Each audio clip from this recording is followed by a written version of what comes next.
What's going on, YouTube? Welcome back to another episode of our 2022 NBA Draft Player Breakdown series.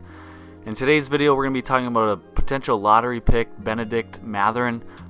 He's a sophomore from Arizona, and he's a wing player that has potential to be an all-star. He's shown streaks or the potential or the skills in the body, the size to be a potential all-star wing player in the NBA at some point.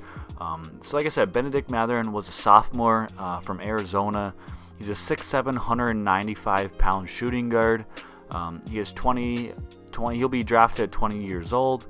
And in this sophomore year in 2022, he averaged 17.7 points per game, 5.6 rebounds, and 2.5 assists. He did this while shooting 45% from the field and 36.9% from three, so pretty much 37% on 6.1 attempts per game. He also shot 76.4% from the field. He averaged 0.3 blocks and 1 steal per game. And he also averaged 1.8 turnovers per game.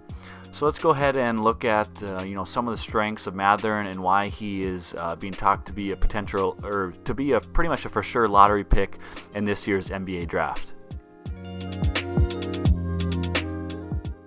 So looking at some of Bennedict's strengths, one of the kind of underlooked strengths, or one of the things that I think is really important for his draft stock, is how much he really helped Arizona be a top team in the NCAA. He really contributed to a lot of their wins. He was really one of their best offensive player. He's also a pretty solid defensive player, and really just was one of the main reasons why Arizona was such a good team this year and why they won so many games. And kind of was not a favorite, but one of the top teams going into the NCAA tournament, and a team that a lot of people thought would be able to win the NCAA tournament and be national champions. Unfortunately, that didn't happen, but a lot of that talk and them having such a great season was because of Bennedict. The other thing that is really one of his strengths is that he's a really good scorer. He can score at all three levels. I mean, at 6'7", 195 pounds, he can get to the rim. He's not overly quick or twitchy, but he does have a pretty quick first step. He's got enough bounce to get to the rim and get above the rim and finish above the rim. But he's not just a freak athlete, but he's also he's a very good athlete, for his size and his position. He can shoot three. He shoots at 37% on 6.1 attempts per game. It's not anything overly crazy or really stand out, but he was their best player, getting guarded by other teams' best defenders. And to shoot 6 threes a game and shoot 37%, I would definitely take that any day if I were a coach. Another thing is that he can also shoot the mid-range. He's got very good touch around the rim. At 6'7", 195 pounds, he's got a pretty solid frame already. And I think that him staying for that extra year in college and having 2 years of experience there, he had a pretty solid freshman year. And then he kind of had a breakout sophomore year this year, and I think that development will really allow him to exceed in his rookie year, sophomore year in the NBA, and take that jump from college to the NBA. And I feel like he won't have necessarily a dip of play at the beginning of the year, like a lot of players have if they come in with only 1 year of college experience. On the defensive end, he's not a great defender, but he's got a high motor. He's always working and trying to be the best that he can be on the defensive side of the ball. He's 6'7" with long arms, so he has the potential to be a really good wing defender at the NBA level. And I think that with the ability to shoot the ball, score the ball, especially in ISO, he's a really good ISO scorer.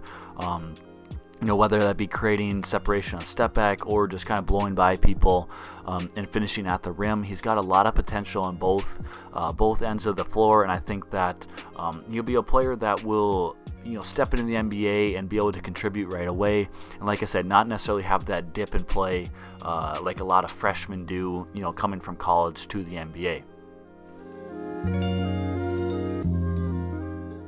So looking at some of the weaknesses of Bennedict, he doesn't have a whole lot of glaring weaknesses or things that he would dramatically hold him back in the NBA or anything like that. One of the biggest things, I guess, with him is kind of working on his improving just his ball handling. There were times in college where he could get kind of sped up and be a little shaky with the rock. Along with that is being more of a playmaker and making kind of the right decisions. Whether it be in pick and roll, ISO, knowing when to kind of shoot the ball and when to pass the ball, and which player to pass the ball to, or making the right decision when forced to being a playmaker. Along with, like I said, there were times that he could get sped up. Usually, for the most part, he's a pretty in-control player and doesn't get too sped up. But there are times where he'd get a little bit of pressure and get sped up, and just continue to work on and being more of a playmaker. At Arizona, he was asked to really score the ball. Be an ISO type of player, get them a bucket when they really need a bucket. And I think that obviously at the NBA level, he's not going to be that immediately or have the, be that go-to player on the offensive side of the ball.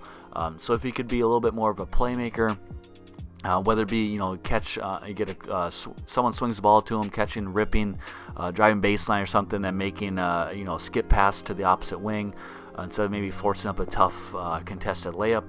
Different things like that with, like I said, being more of a playmaker and making the right decisions while being that playmaker, rather than just trying to, get a bucket and score the ball. But, really he doesn't have a whole lot of weaknesses. It's just kind of polishing up his game, continue to develop and get better at the NBA level. Like I said, he took a really big step from his freshman year to his sophomore year in college. It's just continue to, polish up all his skills, work on his ball handling a little bit and his playmaking, and I think he'll be good to go at the NBA level. So in conclusion, Bennedict Mathurin will be a lottery pick in this year's NBA draft. He has shown in college potential to be an all-star type wing player at the NBA level. It just kind of depends on how much his game really polishes up, how much better of a scorer he continues to be, how much better of a playmaker he continues to be and develop as. And then also on the defensive side, I think he's got the potential to be a really, really good wing defender, and just we'll see how much he really puts time and effort into being that defender at the NBA level. But like I said, he has shown flashes to be all-star type player at the NBA level, and I think that he'll have a really solid career either way. So I just want to hear from all you guys, your thoughts and your opinions on Bennedict Mathurin, sophomore from Arizona. If you're a fan of this video, you really enjoyed this video, please hit that subscribe button, hit the like button on this video, let us know in the comment section down below. Share this video with your friends if you liked it, get their opinions on Bennedict, and you guys can have your own little discussion. So make sure like I said, hit the subscribe button, hit the like button, and we'll see you in the next one. Peace.